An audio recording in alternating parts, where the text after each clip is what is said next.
What's up, horror freaks? Welcome back to the Emporium of Dread. Play with us. I'm your undead horror guide, Bone Stiff, and today I'm coming at you with a stiff pick to add to your horror watch list. Make it a stiff one, Buster, and make it snappy. We're cracking open the gates of hell, literally. That's right, we're talking about City of the Living Dead, Lucio Fulci's glorious, gut-spewing, maggot-infested descent into pure nightmare fuel. If you like movies that play by normal logic, turn back now because this one will melt your brain.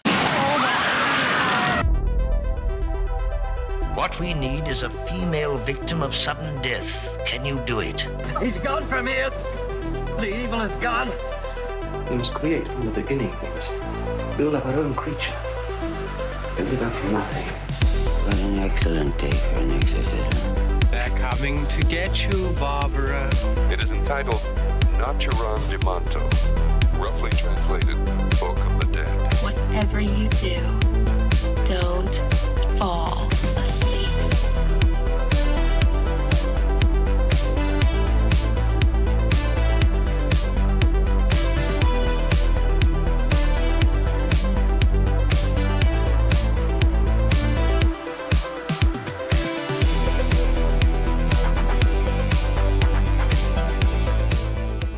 So here's the deal. Some poor priest in Dunwich decides to yeet himself from a tree, and somehow that's enough to rip open a portal to hell.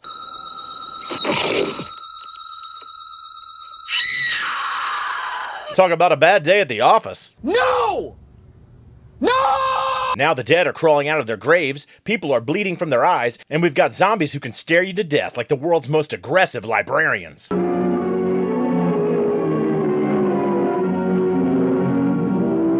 Our only hope? A psychic named Mary and a journalist named Peter, who have just a few days to close the gates before All Saints' Day. Stop it, please. For God's sake, please stop it. There's no more time. Easy, right? Wrong. Because this movie doesn't do easy. Instead, we get brain-crushing zombies, people vomiting up their intestines, and a full-on maggot hurricane that nobody even questions. Classic Fulci. These guys don't shuffle, don't bite, don't even need to chase you. They just look at you funny and suddenly you're dead. Honestly, they're way more efficient than your average flesh muncher. I hope you weren't planning on eating dinner during this one, because we got skulls popping like overripe melons, eyeballs getting annihilated left and right, and one poor woman who straight up pukes up her entire digestive system.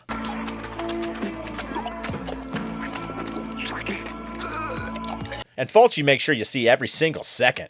At one point, the movie just says screw it, and unleashes a tornado of live maggots into a room. No explanation, no reason, just thousands of withering horrors pelting our main characters like nature's worst snowfall.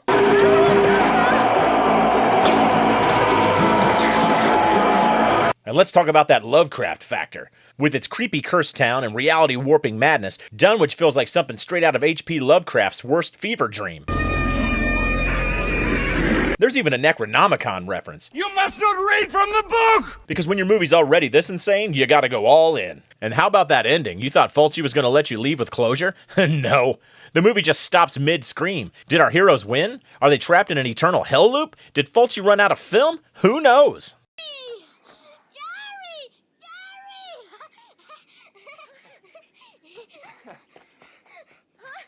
Alright folks, it's time to fire up the old stiffometer and see just how brain-melting this movie really is. Give my creation life!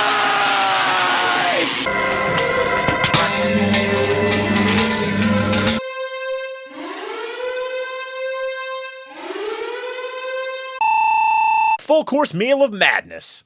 It's got the atmosphere, the gore, and the pure Italian horror insanity that only Fulci can deliver. It's like if Lovecraft in a butcher shop had a fever dream. 10 out of 10 maggot storms. Would recommend, just not before dinner.